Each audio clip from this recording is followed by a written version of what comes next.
Hi, welcome to Cubs and Culture for August 1st, 2018.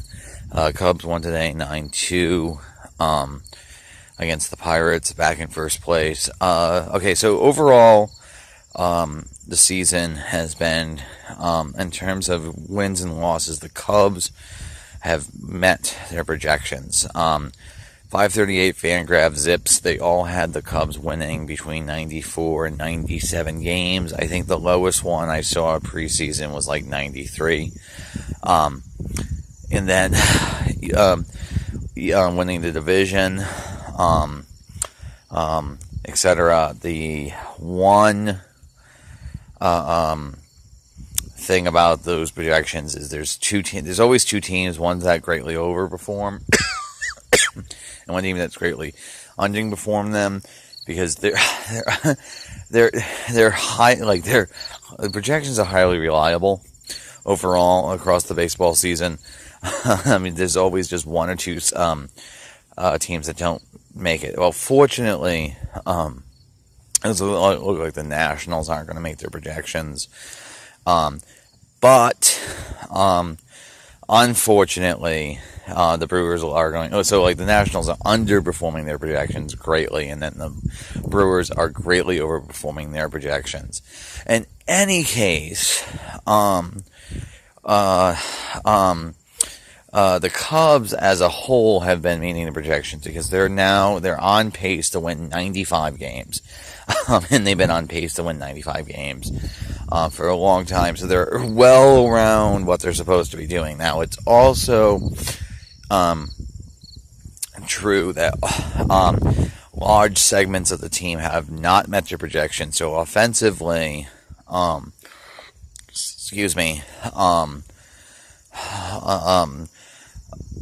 Bryant and Rizzo. Bryant more so because he's been hurt, and then Rizzo has had a very weird season. He seems to go absolutely ice cold and then scorching hot.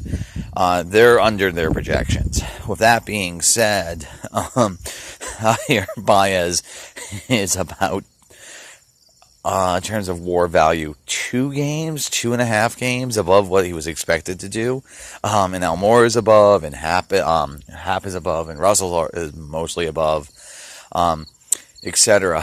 So Zobrist is really above his. Zobrist is having a really nice season, maybe even one of his best seasons in his career, at least since 2012. In any case, so the offense as a whole is meeting its projections. It's just different parts of it where it's just different players contributing. The bullpen is also systematically overperforming their projections, especially some of the journeyman relievers like Bass and Rosario, and somewhat Luke Farrell, who are... Is it Luke Farrell? Wilson Farrell? Whatever. They're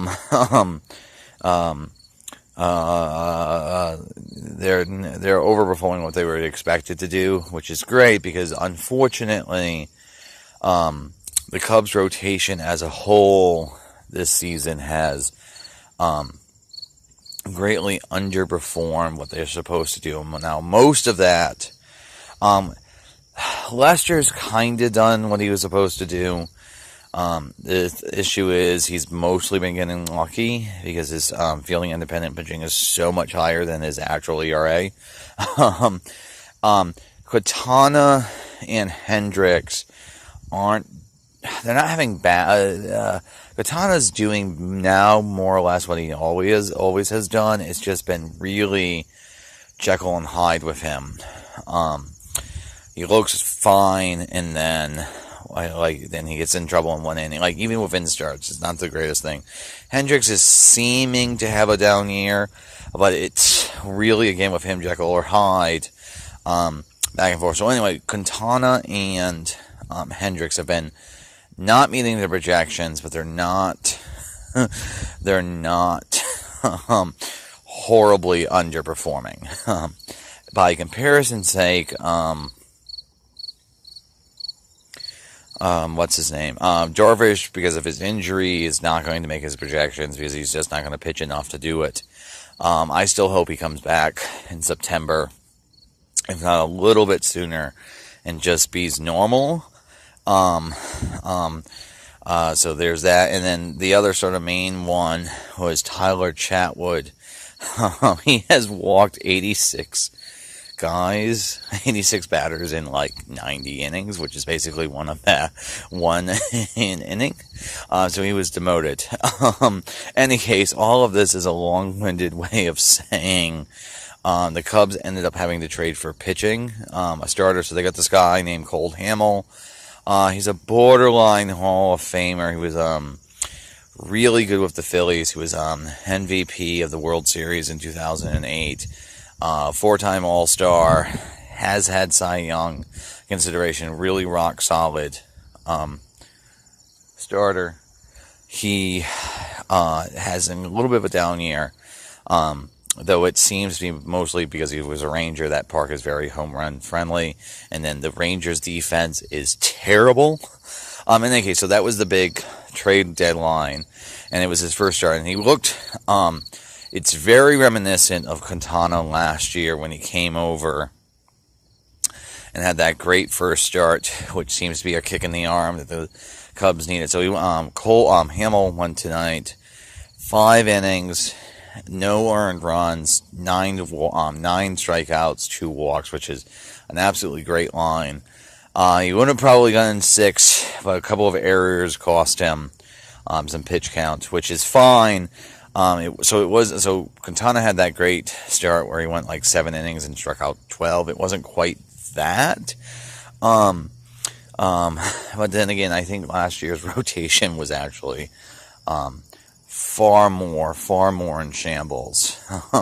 Because like not even Lester was performing up to snuff. Any case, Hamel was coming and he looked good. He looked like vintage Hamels.